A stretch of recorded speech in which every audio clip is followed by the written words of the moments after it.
Welcome to the Amy Edwards Show. We're going to make life rock. Let's go. One tool that I use is I grab a glass of water because water's programmable, and I put the last thoughts into it before I go to sleep. Oh, I love that. Hell yeah. Then I wake up and drink that water and I remember. So if I remember what I put in as thought before I went to sleep, that means I'm thinking about it through the night. Yes. And so then I wake up and do that and start it all over again. Hello, and welcome to the show. I'm so excited today because we're cultivating peace. Peace. Oh my gosh. I feel like my life has been a little scattered lately, and maybe you can relate, right? Especially in today's climate. So let's talk about peace with an expert. Today, we welcome Sid McNairy. Sid is a quantum master healer, a spiritual teacher, the author of numerous books and numerous more books that are coming out in the coming months, which I'm excited to learn more about. His books include The Warrior Within, more recently, The Secret Weapon, How to Peacefully Win at Life. And he is the visionary behind Inner Stand, a powerful framework for conscious leadership and cultural renewal. He's recognized for his 20 years of work promoting global peace with the 2024 World Peace Award, an international recognition honoring individuals actively advancing peace through service, healing, and global impact. He's formerly a Division I football coach and yoga teacher at the White House, but Sid walked away from a performance-driven path to pursue a deeper calling. For the past 4 decades, he's blended sacred plant medicine, ancient wisdom, and over 46 years of meditation. Wow. By the way, wow, into a grounded practice of healing and transformation, and has deep roots in indigenous wisdom, lived spiritual practice, and the science of energetic coherence, equipping teams with tools to navigate pressure, lead with peace, and unlock sustainable power from within. For over 2 decades, Sid has shared his message across 12 countries, 26 U.S. states, and counting. Appeared on Jaya, Amazon Prime, Yoga Alliance, Lululemon, and more. So whether he's delivering a keynote or creating an album, which I've just learned about, I'm so into that, leading a retreat, guiding leadership circles, Sid's gift is undeniable and helping people remember who they truly are and rise through the wisdom of Inner Stand. Inner Stand. I love that. So welcome, Sid. Thank you so much for being here. And you know what? Just on a personal level, I love the name Sydney. That was my mother's name, spelled the same way. And it is my daughter's name. And so immediately I was like, oh, anyone named Sid is like my people. So yes, thank you so much for joining. Yeah. Yeah. Where did your name come from? Is it a family name? Yes. It is? My grandfather's uncle was the first Sydney. And so I've had Sydney the fourth.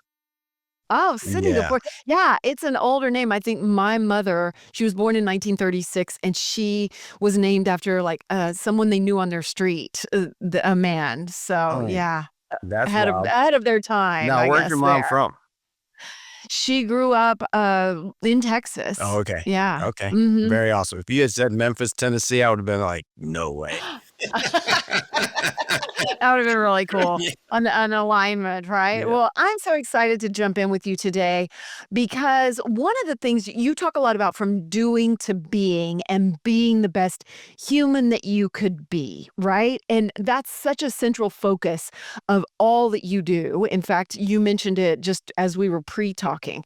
And I wonder how you define, like, what is the best human that you can be? How do you calibrate that? And how has that come to be in your own life? Well, first, I'd have to go with, all right, what does success look like to me? Success is the ability to maintain inner peace in all moments. I mean, it really is coming to how you define success, because so many times it's these external things. It has been for me, right? It's these external markers that will mark success by, like winning the Peace Award, right? Or whatever it may be. And instead, really true success is something inward, Yes. right? Yes. Because that does not bring happiness, the external. No. It's only that internal. So how'd you get there? So I have to go back to the very beginning. For me, I had a surgery at 3 years old that left me back in the light. and the light spoke. Whoa. And so what? And you remember Oh this yeah, from 3 years yeah, old? yeah. And Wow. I can feel the sensation when it gets to that level of speaking that's now starting to come through my own voice. Um, Wow.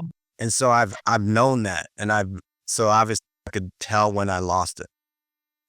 As life went on and coaching football and going through on my third marriage with 4 long relationships in that sense, and so I knew what it was like when it wasn't that peaceful, when I Yeah. lost that.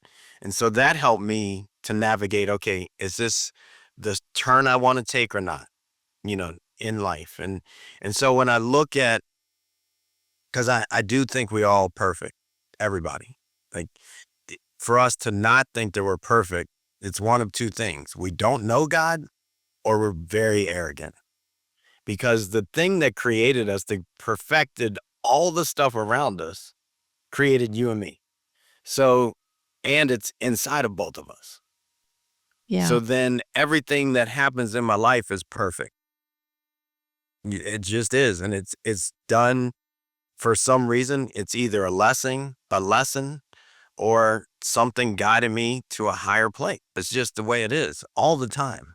And so because I know that, I can live in the fact that even if I make a turn that I would make different tomorrow, it's still perfectly designed because I'm supposed to get to where I'm going because of it. Agreed. I mean, it's taken me a long time to really come to that. I feel like it's come with age. You've been meditating for 46 years. You don't even look 46 years old. So I don't know like how that's adds up. But for me, it has come with age. Do you mind me asking how old you are? No, I don't mind you asking. Well, I was born in 1970, so I'm 55. Okay. Yep. Okay. I'm 72. I'm Nice. 1972. Oh, gotcha. But yeah, so I feel like now in like just age has really helped me relax into that knowing of like it's all perfect, it's all divinely timed. And but it's taken me a while to get there, you know. I definitely had those moments of questioning and all of that. And um was there a catalyst that did that for you? Can you remember a moment when you weren't listening to the voice or you had some sort of, low point? Yeah, I mean, after college, you know, um, I started coaching football and turned down the big job of 90 grand to go coach for $6,000. Yet I was still happy. Like I know that. And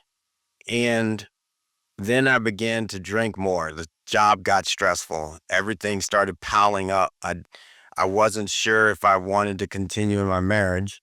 And then all of a sudden I was sitting on the couch and came home from practice, and I looked up and I wasn't really present to the pictures up on the wall. And that hit me like a ton of bricks. And I knew I wanted to adjust from there, adjust my life. I thought it was my situation. So I moved from coaching in a big school to going to a smaller school and all those things. And it still wasn't coming, but it was reaching for me, like that level, that sense of peace was like, okay, we're going to get you. And it kept reaching. So then eventually, um, I had to go through going on the mountains with Vision Quest and doing all the things to change my life, and leaving football because I thought it was football, but it wasn't football. It was in here. So everything kept taking me further and further in. Even at the highest of moments of teaching for 3 years at the White House, it still wasn't there yet. And so I will say that at this point, uh, after I got the World Peace Award, I came home, and within a week I was just back in the grind. I didn't stop to celebrate it. It just didn't. Nothing was hitting. And finally, my wife said, "Hey, what's your greatest accomplishment?" And I sat there, and we were like in front of all these people on a Zoom call, and I'm like, all right, they need an answer. So I look up in the screen, I'm like, all these books. It's the books, all the books behind me, because people told me I couldn't write and all those things. And then I was like, no, that's not it. She goes, "Sid, we just got back from the World Peace Award. You're the only person in America that got that award. You didn't even mention that?" And I was like, "No, because actually I feel like a failure." Like, in the height of all of that, I was like, I feel like I failed. And that's why I keep doing all this stuff, because I'm just trying to capture myself. And so long story short, I ended up from that moment going down a rabbit hole that just kept chipping away at everything. And eventually it got to a point where it was like, okay, there's God in me. And it's God that's actually doing all this stuff that I do. And I just need to know it. So that shifted my whole perspective. That's fascinating because it's so recent. I really didn't expect that, you know? And I think that can probably speak to a lot of people because they probably look at you as this winner of this award and, oh my gosh, he's got it all figured out or whatever. And so that's so touching, really, and relatable because you were still in this deep-seated performance mentality and it still wasn't working. But viewing it through that everything is perfect and happening as it should be lens, it really does give you comfort to know, "I had to do that. I had to go through that to get to this point." Absolutely. I mean, because otherwise there were plenty of moments that I could have been like, all right, do I just try to exit this life? Ugh, yeah, And I know that hits for a lot of people. Like it I does. talk to a lot of people that have gone through those moments, and I've talked them through that. But yet I couldn't see that it was happening to me. Now I think that part of that is we all go through a metamorphosis. We're no different than the caterpillar that becomes the butterfly. We're no different than the piece of coal that becomes a diamond. We have to have the pressure to be put on us to be the diamond that we're gonna be. And that's Truth. and I just happen to have a lot of life left to go through that. I even Yeah. went blind twice in my life, and I recognized that I wasn't seeing. Like, No, metaphorically no, or no, physically? physically. You went physically I blind. lost my sight at 15 when I was playing soccer in England, and then For how long? for that time, it was 3 days. Oh, And then shit. 2022 November, I lost my sight all the way till February of 2023. That would send me into a panic. It Like, it it oh my it god. caused me. Now, fortunately, my meditation practice is so there for me that I knew, okay, whether I get through this or not, however it goes, I'm gonna be okay because I had my mind, not not having my mind, but I had access to not letting my mind run everything. So Sure, I so get it. yeah, so that was big Yeah. for sure. Oh my gosh. Sid, I Yeah, mean, yeah, and at a certain point you have to like accept, okay, this is happening to me, so what am I going to do with it? Am I going to just make the best of it or am I going to be miserable? And what strikes me about your story too is this v- very nonlinear path to peace, right? To acceptance, to l- l- uh, unconditional love for yourself, right? And it's just this constant growth, but dips. And when you step back, it is an upward trajectory. It just takes time to see yeah, that. and I mean the not the irony, but the lesson that I received from that losing my sight was that I wasn't seeing the beauty of God's world. Like God really Wow. wasn't. And when at one point, it finally got to a point. I mean, people calling me from all over the world, "Sid, I can help. I'll do this to you." What all these different things. Yeah. And and so finally I was like, okay, there's a film in my eye that if it clears that, I'll be able to see fine. So I went to Dr. Samara and he was Wow. like, I can get it out. And he did. And then so now I'm sitting with one eye doesn't work and the other one's under a patch. And because he's like, I he didn't want to do both at once because if one didn't work, maybe the other one needed another way to work, right? So then at least I could see Right. in one eye.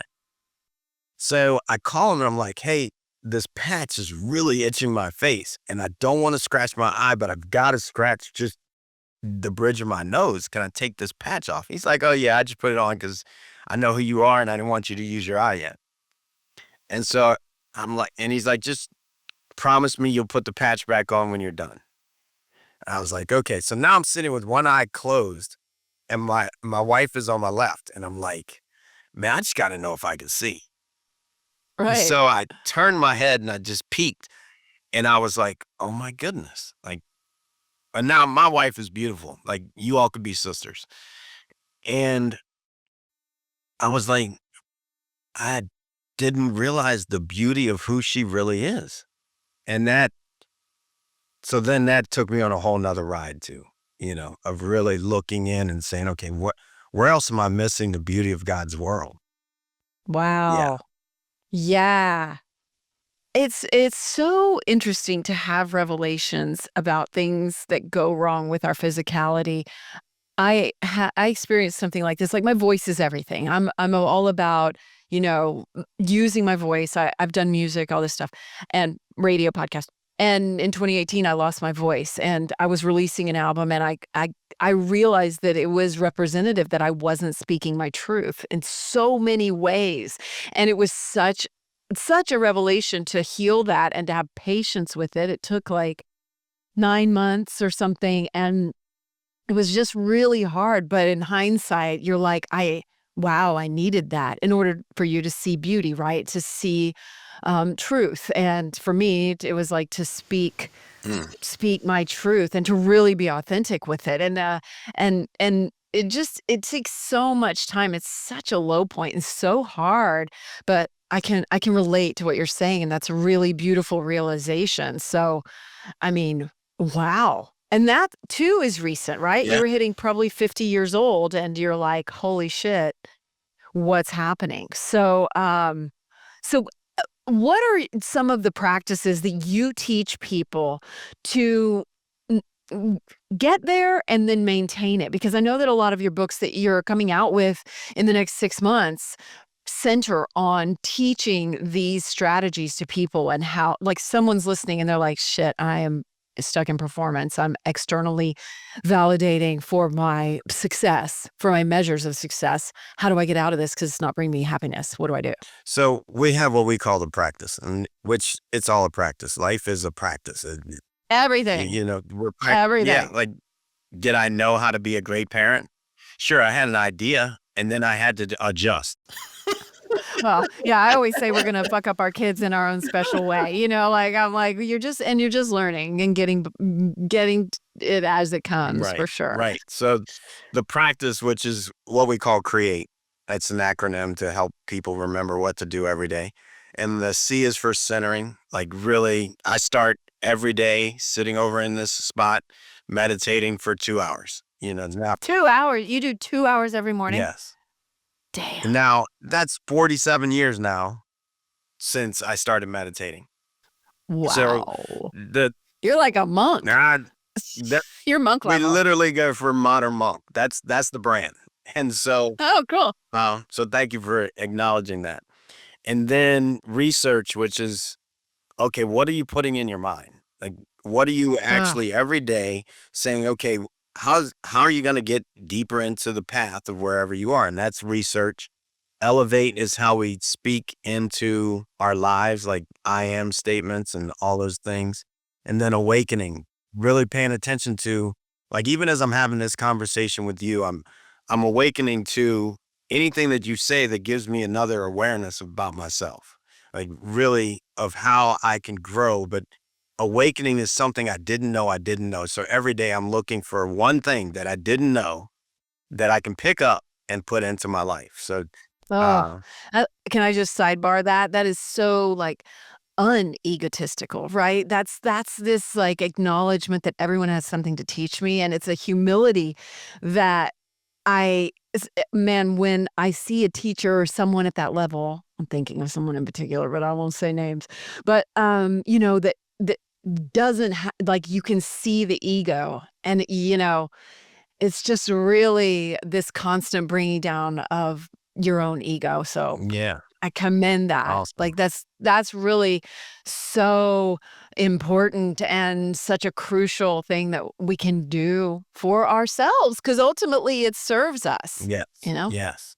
Yeah. And then training. So, whether The it's, tea. which is, yep, that's the T, and which is yoga for me in many ways, or I surf 5 times out of the week, so that's something. Serve, Surf, meaning like volunteer. surf. Surf. Yeah. Oh, you surf. Yeah. Oh, cool. Yeah. Where do you live? Jacksonville Beach, Florida. So we're right on the Oh, Atlantic. cool. Yeah. And the waves Nice. are up. Which almost distracted me from getting on the podcast because I was like, I got to get to these waves are up, but that'll happen later. And then finally is the experience, like setting up life so that I'm living into the experience. Like one tool that I use is grab a glass of water because water's programmable, and before I go to sleep, Very. right? Can we just say very? And everyone, if you haven't listened to my water episode with Isabel Friend, amazing. No, Yes. sweet. I'm gonna have to check it out. Yeah. Oh my God. It will blow your freaking mind. Mm, She's incredible. that's So, so yes. cool. And Yeah. so I grabbed that glass of water and I put the last thoughts into it that I'm before I go to sleep. Oh, I And love that. Hell then I yeah. wake up and drink that water and I remember. So if I remember what I put in as thought before I went to sleep, that means I'm thinking about it through the night. And Yes. so then I wake up and do that and start it all over again. Oh, Sid, that's so good. And it's so simple. And everyone doesn't have to meditate for 2 hours. Mm. Literally, like, I mean, for me, it's been a training of my mind to just slow down and, clear when I need it. And even 5 minutes for me makes a huge difference. So, Absolutely. like, what do you tell people when they're like, "I don't think I can do it for I've Yeah. got a 6-year-old," and, I mean, in the book, The Search for the Perfect Way, beginner meditation, I don't care if it's 2 minutes. Agreed, 2 minutes right? focused on being within is worth a lifetime. Like one moment in your heart is worth a lifetime. What do you tell the people that say, "I can't meditate"? Okay, well, 'Cause I'm sure you've heard yeah, that. I've I'm heard it a sure lot. you've heard that Yep. z Okay, just sit 1,000 down and be times. still for a moment. Right. And you're doing it. Most people think they have to stop their mind. And if you stop your mind, you'd be brain dead. So then, There's no stopping no. it. So you just observe what's going on. Now, if you don't like the way your mind's moving, stop participating in that. It's really that simple. Fortunately, I learned at 8 years old, so it wasn't taught to me in a way of, oh, you got to go to the stars and back in order to be a, a rock star meditator. No, you just have to do it. Who taught you at 8? Like, that seems so unusual. I mean, we're practically the same age. I'm like, in 1980? Like, how'd you learn that? So I had a soccer coach that used to play with Pele. Pele meditated Cool. before every game, 75 minutes. What a Yeah, badass. absolutely. And so That's his so teammates cool. would. And so when I got to play with coach, he taught us that. And then when I played at Purdue in college, he taught us to meditate. I've always had coaches for well beyond their time. Even my football coach in high school would turn off the lights before every game and have us meditate. So that's always been, I could have come into life and lived in the Himalayas, and I would have probably been with the monks and lived that life. That's who presented me the award. And if it's in your dharma, your life path, it's gonna find you. So I always had coaches that taught meditation. That's really interesting that the performance for you was always accompanied by meditation. Did you do that when you were a Oh yeah, coach? Did you pass that absolutely. along? Yes. Yeah. Cool. You never know who you impacted, right? Like, do you have players come back to you ever and talk to you about that? Yeah, they do. And I saw somebody, it was a couple years ago, and he's like, Coach, every time that I feel off at work, I stop and meditate like he taught us it before practice. Like, yeah. Even my kid's mom, my first wife, at one point, she was like, Sid, I still have your recording of meditation from when you were working on your master's and you taught everybody to meditate. Like, so it's just, for me, it's that steadiness that allows even me to be with my kid's mom when I didn't know recently at amusement park where she wasn't going to be there and she didn't know I was going to be there. And now, me, my wife, her husband, and her are all hanging out with our kids because, all right, well, I'm just going to meditate through this. There's not going to be any drama. I'm not playing in that. Uh, so I commend her for being able to do that too. Yeah, it's really cool. Um, so I think an interesting aspect of this too is because if we're talking about from performance to peace, it's interesting that we're still going to have instances in our lives where we have to do things, right? We have even your example you just gave, right? That's not necessarily performance, but it could be, right? We could get sucked into some performance and like good dad or whatever it might be. But even a performance of a keynote speech or, sports, that we can look at peace as an aspect of that and the slowing down of that. Because I feel like even just as we came into this podcast, I've done so many times where before this show where I just rushed into it and wasn't slowing down enough and was in performance mode. And so I take time to just light something that cues me to slow down, take a breath with you, give gratitude and sit for a second. And like that is, I think, taking it out of performance mode and putting it into a more peaceful Mhm. mode. So that's kind of an interesting aspect because you're not like getting completely out of performance. You still have to do things, but it aligns you to a different place. Do you see kind of what I'm saying in Yeah, that? totally. Like, Especially because you brought up you're a singer, so you'll relate. And when I think of my producer came in town a few months ago and we recorded the Human album. And we did in 2.5 days, 17 tracks. Now, nice. Wow. right, like, you know what that's like. So the only way I could Cranking do it that up. was I truly let go of thinking it needed to be some way, and I just let Hmm. myself ground into every song, and let those songs go when they first came, when they came Yeah. through. And so that part of I think is just big, at least in my life, that I can just get connected. Like as soon as there's a lot of like other people have triggers that are triggers that take them out, like bring up their dad's name or whatever it may be. For me, the triggers when I hear them, they take me deep inside. That's the difference, I think. So Somebody coined a term for that. It's called a glimmer rather than a trigger, oh I really? think. Yeah, yeah, I read that, and it was like the good one, and I was like, "Oh, yeah, hell yeah, we'll get the glimmers You're right. rather than the triggers." Yeah. Tell me, like, you're creating all these books. You've got this what is the genre or style of this album? Are you Country blues, singing yes, or I'm singing.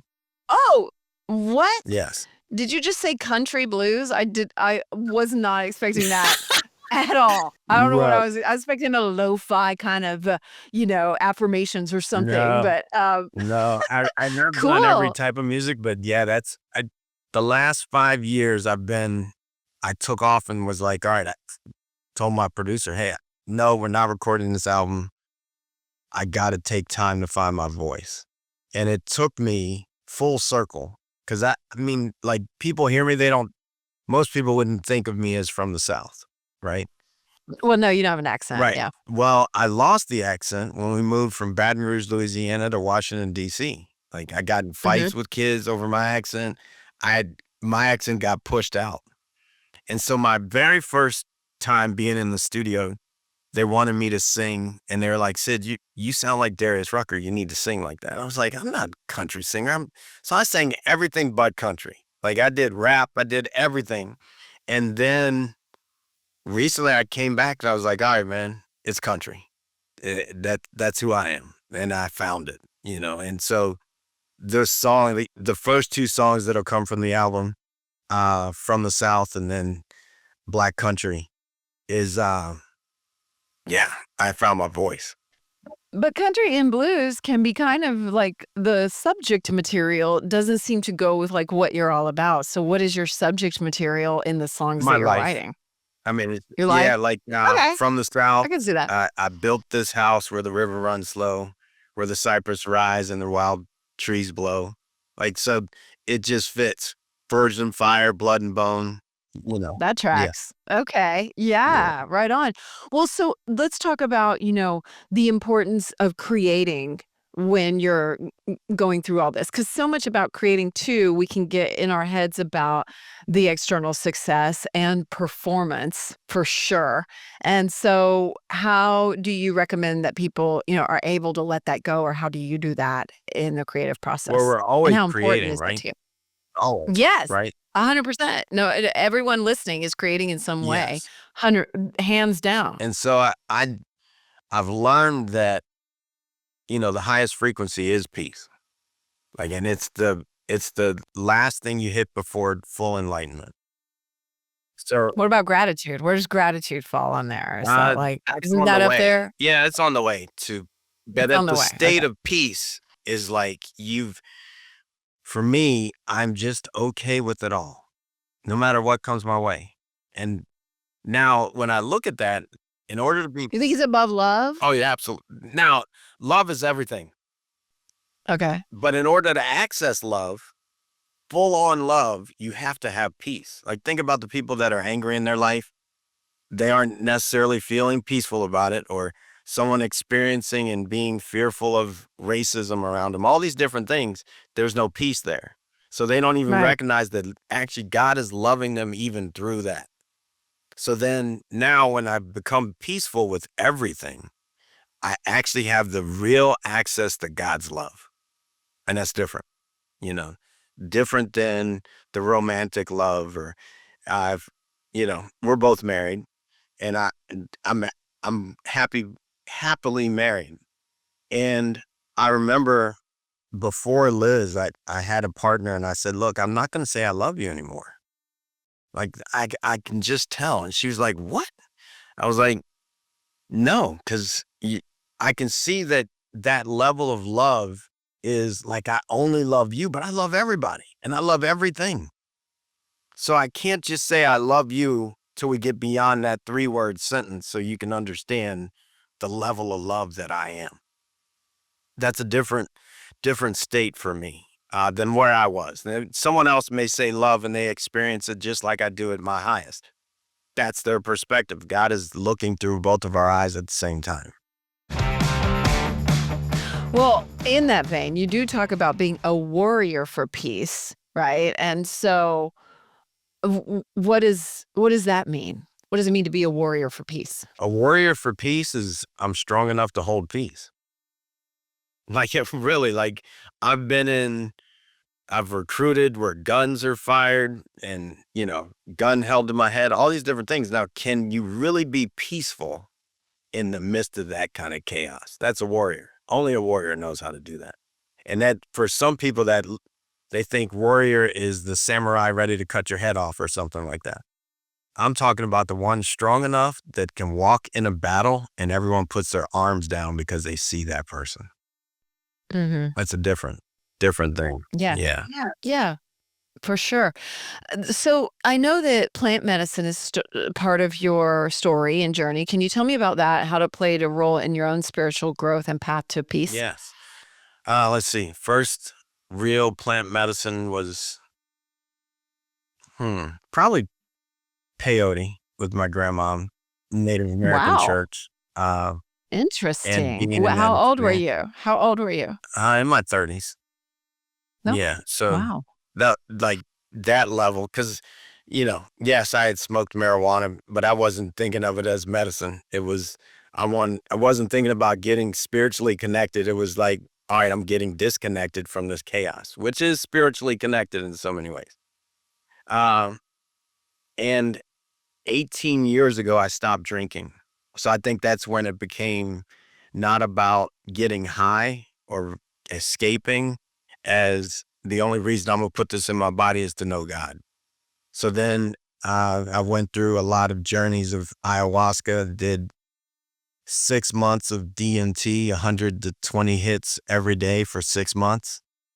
Uh, yeah. Wow, that's fucking intense. Very intense. Okay. With that, I got to really rip down all my thoughts about how I thought it needed to be and see Wow. Because the first experience of DMT,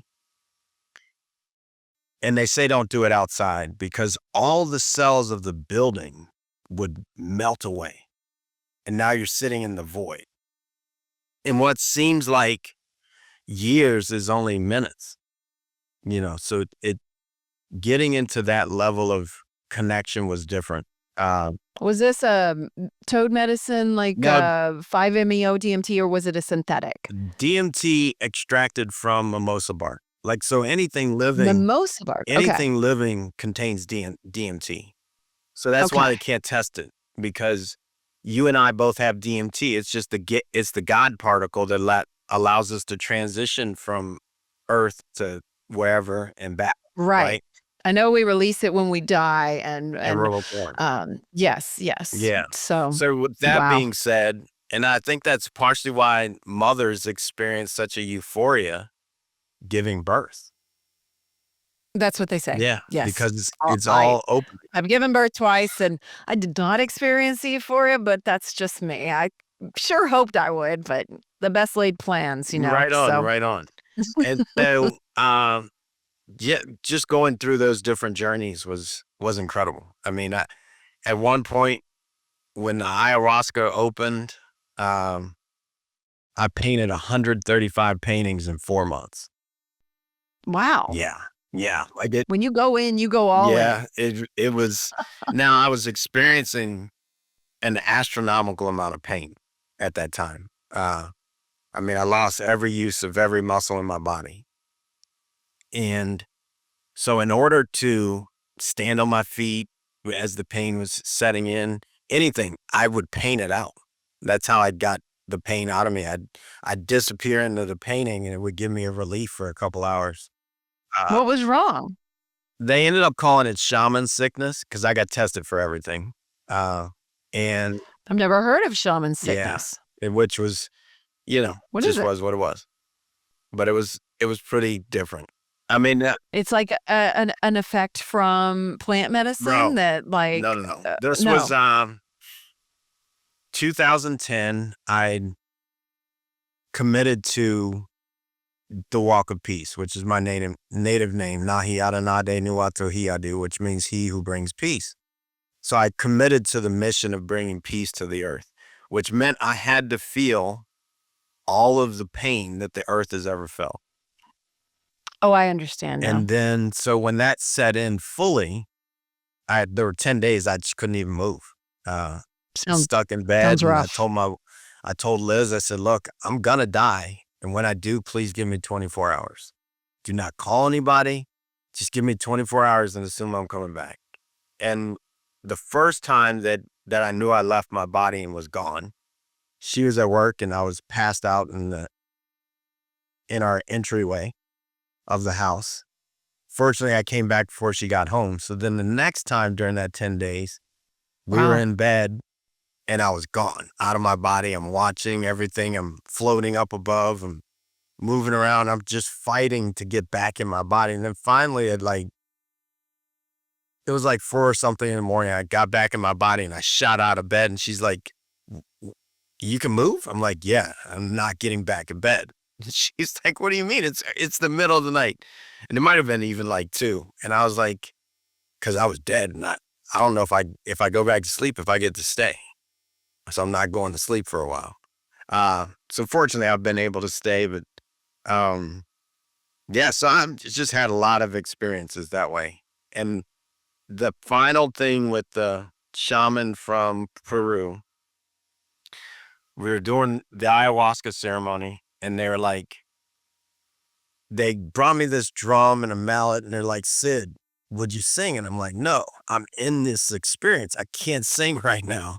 I'm out of my body. And they're like, so I was like, take it back. And so guy took it back. The wife brings it over and she's like, Sid, take this. And I'm just sitting there. Next thing you know, my hand starts drumming. And then I start chanting. And then everybody starts throwing up. And then when it was over, Pratik said, we just want you all to know that Sid is the medicine. the medicine is now in Sid. You don't need us for ayahuasca. Sid is the medicine. And so that it's just all been such a different journey uh, to experience all these things. And I somewhat refrain from talking about it often because, like you talked about ego, to me, ego is just edging God out. And Mm. and so I've refrained I've never from that. heard that. I like Yeah. that. I've never heard that. Yeah. So I refrain at times from talking about it because I don't want to edge God out. No, and you don't wanna sound like, "Oh, I was a or whatever." Yeah. Yeah. Well, thanks for addressing it because plant medicine has played a big role for me, and I think sometimes it's just good for people to hear. It's not necessary necessarily, but it can also sometimes when you're open to it and you say yes at the right moment, it can really change things, and I don't know about you, but for me, my relationship with plant medicine is sobriety now. Like my relationship, the medicine is sobriety for me right now. And that's been a really interesting path too. And so, I feel like it can serve for a time. And I don't know what you do with it now, but maybe it's just the meditation is your medicine now or something like Well, my that. So grandmom used to say when we were in teepee ceremony and those things, it's like, Grandmom, how come everybody's taking off and nothing's happening for me? And she was like, grandson, your vibration is already higher than that. You're not, it's not going to take you where you already are. So in that sense, would I potentially, but I also know on the other side of me doing all of that stuff, I had to recover and get back in my body, you know? yeah. And Yeah. so, I think so. I mean, like, I think Ram Dass talks about the Maharaji just could take all this acid and nothing happened, He was just there. And I think there's like, levels to the whole thing. So, I mean, who knows? Like, I'm not even gonna try it, but that's just me. I'm like, "I'm good.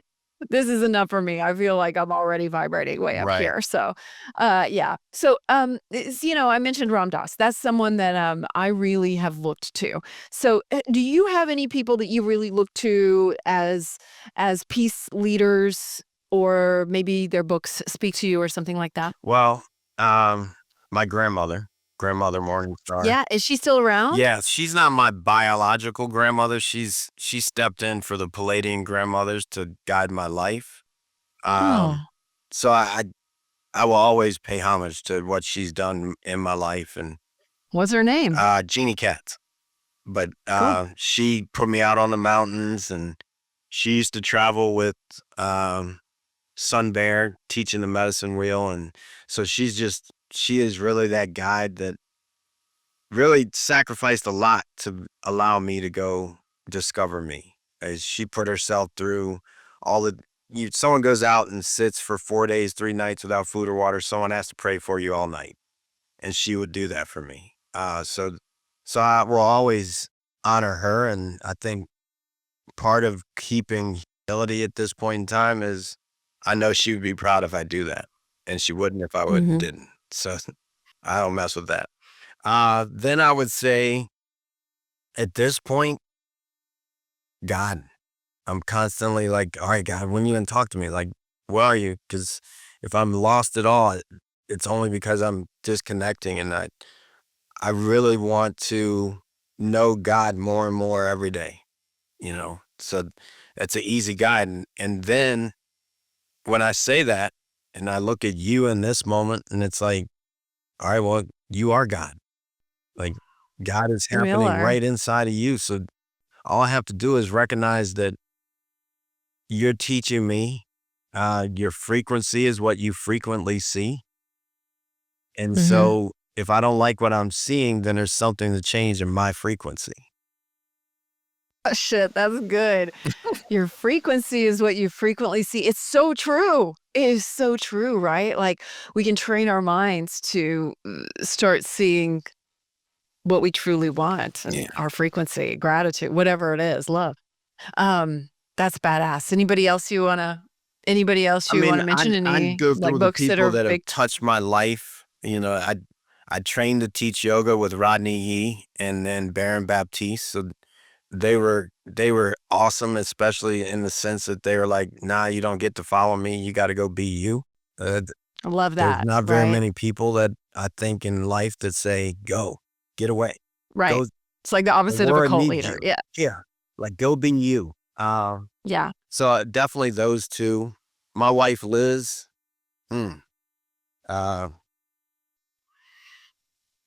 I mean, she's taught me to love in a way Yeah. that only my mom had taught me before that. To actually see it in somebody else other than my mom has changed my way of being for sure.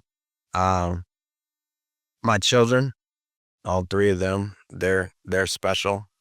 Uh, they've taught me so much, and all the Sydneys before and all the Sydneys to come. Bless all the Sydneys. Exactly. Absolutely. Yeah. I'm right between two of them. You know, I was thinking a little bit while you were talking about healing, right? You've had a lot of situations where you've had to heal. And I think that I've had a weird, I don't know, relationship with the idea of healing versus the perfection of where we are now. And so, how do you feel about healing and, the conversation that we have around that as a society or maybe on social media versus like this perfection of where we are right now? Well, when I went to the light at 3, my hands got activated to where I could put hands on people and help them heal back pains and all these different things. And then as I got older, it started coming through with people with HIV, people with cancer. Last month, a young man was paralyzed and he's now walking and driving. And so yeah. Wow. Uh, Oh, holy and so cow. I've That's been able amazing. to see those kind of miracles for people happen with my interaction.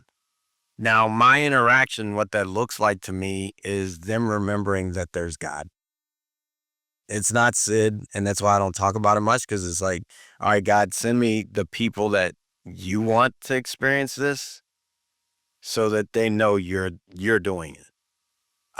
And so that I think is the bigger part when it comes to healing. It's remembering what we really Yeah. are, you know?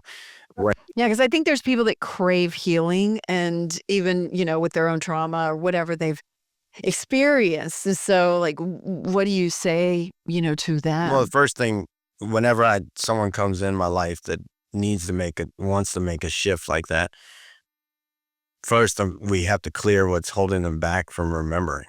That's the first thing we do is I take them through a process of clearing. And then it's like, okay, now that this is able to come through, then when I put my hands on that person, I mean, I have videos on the website of a lady that looked 5 months pregnant in 8 hours because of the tumors on her ovaries. In 8 hours, it was gone. She had a washboard start. She was a model. Um, Another lady. What is the clearing process? Like, can you tell me what that's like? Well, it's a meditation. I mean, they're getting in meditation. We're gonna go through um, Is it finding. akin to like a hypnosis almost where you just go deep and are Yeah, able in a to sense. I mean, at least that's how Miguel, who just got, who's walking and all, he described it as, I've tried to meditate, but when I meditated with Sid, I was just in a trance. So I guess you Mm, could somewhat say it's like that. And yeah, so, and Joe Dispenza and the science of it behind Joe, it's like when someone gets tapped into the field, that's why it's the sutras of quantum living. When someone gets tapped into that quantum field, everything is birthed and destroyed in the field. So if it's not yeah. serving you, then you can let it go in the field. If it's something you need, it can be birthed and accessed and turned on instantly. Yeah, that's so interesting. This is a total, again, sidebar, but have you listened to the podcast, The Telepathy Tapes? No, but someone else told me about that. But I'm glad you brought it back. I'm gonna write it down because no, I have not.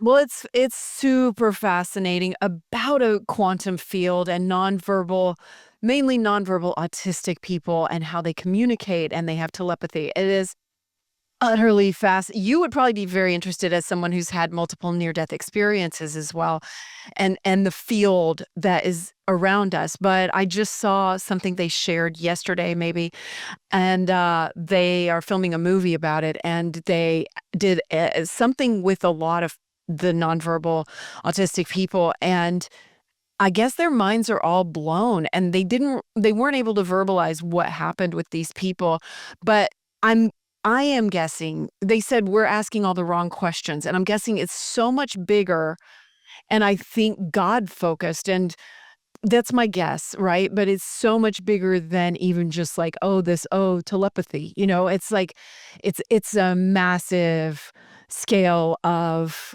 connection, I think, and what's possible with peace. Like they're trying to bring peace. And I think you'll be extra fascinated by it.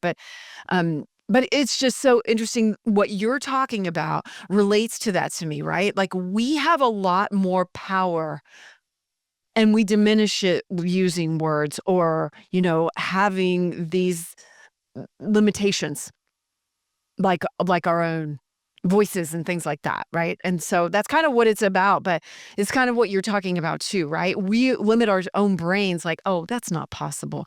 But it is on this larger scale God field, right? Like this thing that we're all connected to, and yet we're having a human experience. So we're like maybe too grounded. Right. Yes. I mean, So we're lost in, there's three stages in the Sutras of Quantum Living. We talk about three stages. Understanding, it's like knowledge, right? It's heavy. It's in your head. Then there's the philosophy of understand, which becomes wisdom. It's experience. It becomes a knowing that's undeniable. You don't have to talk about it. It just is. It's like, your mom is Sydney. You know that. Like if someone said, "No, your mom's Bobby," which is my mom. Your mom's Bobby. And you'd be like, "No, it's not. I know who my mom is." You wouldn't even need to argue it. You just know. And it's simple fact. That's understand. It's a wisdom that you can't deny. And then there's overstand, which is what the creator sees from. It's overstanding. It's ah, this is what I'm doing. It's just happening. It's beyond even knowing. And so those three stages for me. that's That's it. really interesting. I think that's like what I was talking about with the telepathy tapes. Like it's the overstand. It's this yeah, it's a totally it's beyond knowing. I mean, that's kind of mind-blowing for my like, monkey It's mind. being. Like It's it, being. it truly Mhm. is being it all the time. It's like Yeah. my friend called me, my best friend, called me years ago because his son's now like 16, 17. And he was like, "Sid, my son just got diagnosed with the highest level of autism." And he was distraught. And I was Wow. like, "Okay." He's like, "So what do you think?" I'm like, "Well, that Bible you get in, you better go deeper and you better start really meditating because he will become what you are." And then one day he was on radio interview and he's a big name, so I'm not going to use his name, but on a radio interview, and he said, "Hold on. I need to go over here and do TV." They were at the Astros game. "I need to go over here and do TV now." And all of a sudden he heard his son. This the first time he realized, oh, he's free. His son now is commanding the radio interviews and he's talking to them. And he was like, "What the heck?" And and now he you would never know that. Never know that he was ever on the so-called spectrum. But he literally became the meditation that his son needed. And it slowed him down. And I've worked with a lot of children with autism. And notice I say children with autism, not an autistic kid. Like like there's somebody that needs to be changed. For sure. It's a You're kid with right. Yes, I autism. think I So said it just wrong. get no, you didn't. Yes. I don't think so. No, you're right. But You're right. just being with the kid. And now, okay, what is it that this label or expression is showing us so that we can get back to God? That's it. And once they get connected to God in that way, they're free. And not that they even need to change. I'm not saying that. But They No. just need to be able to operate. And if they can operate, then all right, let's move on, you know. Yeah. Uh, Yeah. and what I saw interesting to me with kids with autism initially as they were coming in, everyone I knew that was a kid with autism were products of like general managers, quarterbacks, these high level people that could afford to help them. They were coming into spaces like that. Now, I don't know what that means, but that's who I saw at least acknowledging that their child had autism, you know? Yeah. I know that's not always the case, some people really. Yeah, but it's very, very interesting to think that we're the limited ones a lot of times, so Yeah. mhm. Yeah. Yeah, really incredible. Well, we're coming up on time, so as we're wrapping up, what did we miss that you really wanted to talk about today, if anything, or is there something that you'd like to leave everyone with before we go? Well, I wouldn't say that we missed anything. It was perfect. You're awesome. Uh, man, You're awesome. Thank you. I really enjoyed yeah, this. it's been a Yeah. great conversation. I look forward to just going back and listening. And what I'll say is, I'm going to go with my most recent awareness and the deep dive that I'm in, which is we're all God. And knowing that we're all God, and I use this example like, here's my hand. This is the hand of God. And I'm not saying my hand because I had some people grab my hand when I said, I was like, They're like, "Okay, give me." but no, it's the hand of God. And we're at best the fingernails. Now, these fingernails can go touch things, but they can only go touch things because of the finger. But they can only go touch things if the hand allows it to. So no matter what, if I have a thought, if I have a desire, if I have anything, it's from the hand of God. It's not bad. Now I can choose to do it appropriately, which I think that's the most important thing that we need to learn as a species right now, is just to move appropriate for the highest good of everybody. Because the hand of God is doing it anyway. Like we can think that we're in control of it. That's the arrogance of humans. The worry is human arrogance or ignorance. One of the two. Like, Mhm. The illusion of control. right. And it's not real. So let's stop that so that we can get on living and caring for each other. And that's why it's the human album. That's why it's the autobiography of a human, because we're all humans and we're all an example of what's possible if we let it happen. So I'm just excited to go all over the world and make eye contact with people and see us evolve as a species. I love that. And you've got a lot of books coming out. Can you kinda list off what they are in the next, 6 Yeah. months? So the first one is the search for the perfect wave, a beginner meditation. And it after 47 years of meditating, I didn't really know exactly how to teach the beginning.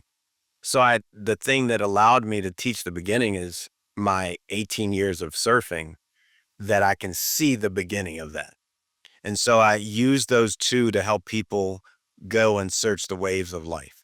Then the next one to come out is the Sutras of Quantum Living, which is a playbook to 100% peace, to really guide people to how to live at 100% peace in their life. And it's I a love journey over that. and over and over again, for I somebody to gotcha. just keep going through and look inside themselves to be that peace. Then the autobiography of a human, a mission of peace, which is my autobiography and took 30 years to write. And excited for that because I've been sitting on that book waiting for, I was actually being the gatekeeper of my own life. And so I had to get out of the way so that the message could be shared. And so that's coming out. And then Well, you needed to have that experience that you had last year. I absolutely. mean, that you had to. Yes. Like, you couldn't have written the book wouldn't have been complete before No. that.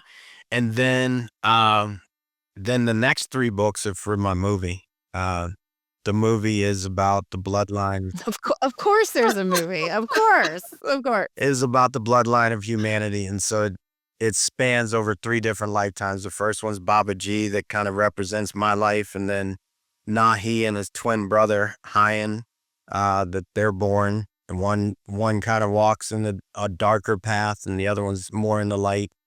And then they have to battle and all those things. And the Dark Lord is in this whole thing through all the books. And then the final one's about these twins, Neha and Hain, these two twin girls that come along and save the souls of humanity. Cool. Yeah. Okay. Awesome. Wow. Wow. Well, yeah, congratulations on all your output and all that you're doing. And it's been just great to speak with you. Very expansive. And thank you for sharing your time with us today. And I will include in the show notes links to your website and all your socials and how everyone can find you and find your books and music and everything Well, else. thank you so much for having me. Yeah. Oh, thank you so much, Sid. Thank you for being here today. Amazing. I loved Sid. And it gets kind of woo and kind of wild sometimes in life and on this show. And I think sometimes people can want to hold that back. Like he said, I don't always talk about this stuff because it's concepts that can be difficult to process, to understand. But I think there's something that or there's a lot of things that we just have to accept that we're not going to understand. I was talking to my Sydney yesterday, and we were talking about philosophical concepts and the idea of nothingness. And I think I studied philosophy and religion in college, and I think I got to a point where I just had to accept that I'm not going to understand it all and accept that I'm not going to have the answers.